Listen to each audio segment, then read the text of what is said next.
Hey students, this is lesson 1-7, the distributive property. We're going to learn how to use the distributive property, simplify expressions. Go ahead and do this property review here, see how you're doing. You can check back.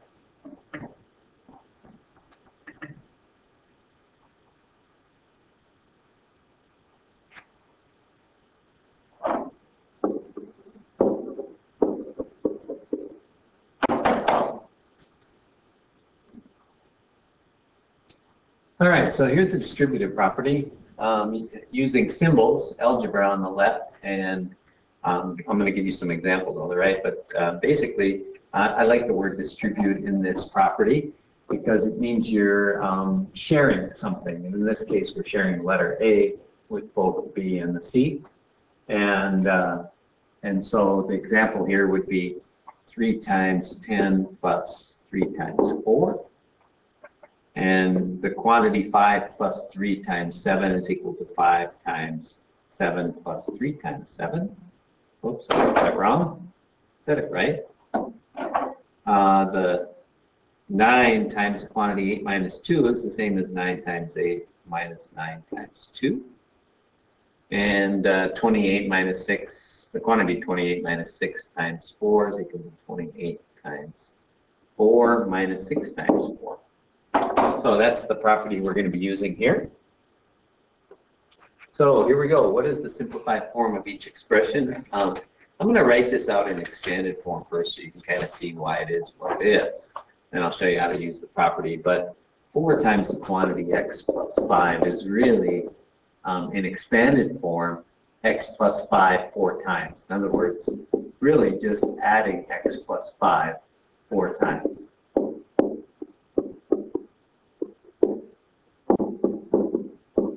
And if you look more closely at here, we're really adding x 4 times.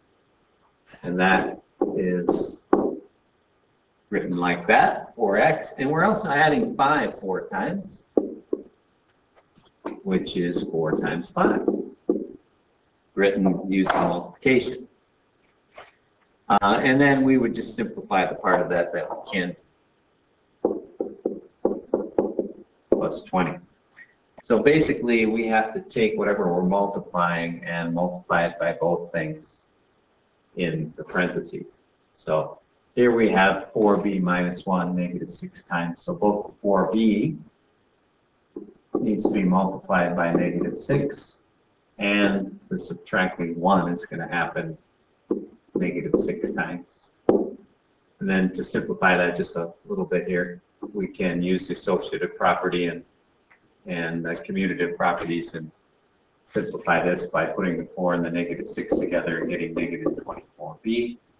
And then here we have a negative 1 times a negative 6, which is a positive 6. So I'm going to let you try that.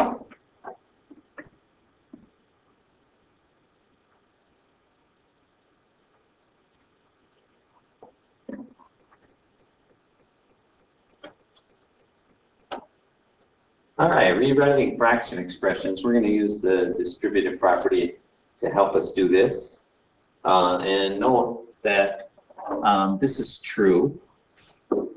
A over B is equal to A times 1 over B. And that just comes from dividing a number is the same as multiplying by its reciprocal. So thinking about that, dividing by 5 here is the same as multiplying by the reciprocal. So we get 3x plus 1, and then we're going to multiply that by the reciprocal, which is 1/5, and that's really the same expression. And then I'm going to distribute the 1/5.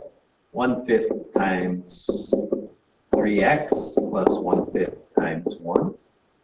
And 1/5 times 3 is the same as 3/5.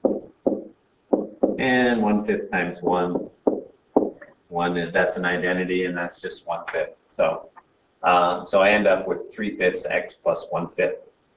All right, I'll let you try that. Check your answer there. And using the multiplication property of negative 1, actually using the multiplication property of negative 1 is really just distributing a negative. So, or think of it as the opposite. So if we have any number, say 5, if I say x is 5, then a negative in front of the x makes it the opposite of 5. So if x equals 5, then the opposite of x equals negative 5. If x equals negative 5, then the opposite of x equals 5. So this is really turning the numbers in the opposite, and we're just going to distribute them. And we can think of it as this, because multiplying by -1 is the same as finding the opposite. So let's distribute the -1, multiply it by 3m, and then we're going to multiply it by 4n.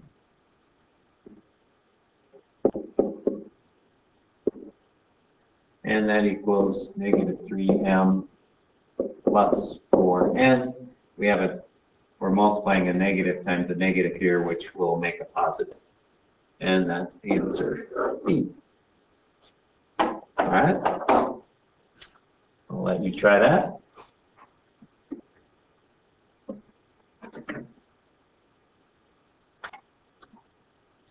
All right, we're going to use a distributive property to do some mental math here. Deli sandwiches cost $3.95 each. What is the total cost of 6 sandwiches? And I don't want to use a calculator because I don't think it's all that hard to figure this out. It's hard to multiply 3.95 times 6, which is what we need to do. So we're just going to change it up a little. Instead of doing 3.95 times 6, we're going to think of $3.95 as $4 minus 5 cents. It's really the same thing. And then we're going to multiply that by 6. And now, since we're multiplying a difference by 6, we need to distribute that 6 to both parts. And this makes sense because I really have, if I have 6 sandwiches, I have almost $4 6 times. So 4 times 6.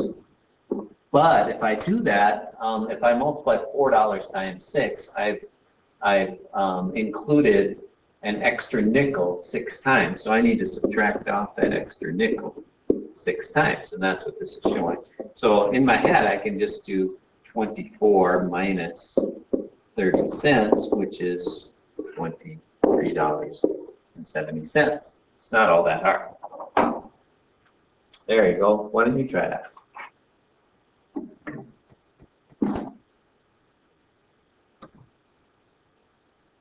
All right, we can use this distributive property idea to help us simplify expressions. And that's what this next example is going to show. A term is a number, a variable, or a product of a number, one or more variables. Like terms have the same variable factors. So these two have exactly the same variables, x squared in both. So yes, they are like terms. These do not. Here we have z squared, and here we have just z. You have to have exact same powers on the variables. So no, they are not like terms. If they are like terms, we can use the distributive property. And I'll show you that here. So notice we have x squared multiplied by both 5 and 7. Well, since it's multiplied by both 5 and 7, I can reverse the distributive property and put the x squared out here. So remember that when I distribute this x squared, it goes with the 5 and with the 7, like that.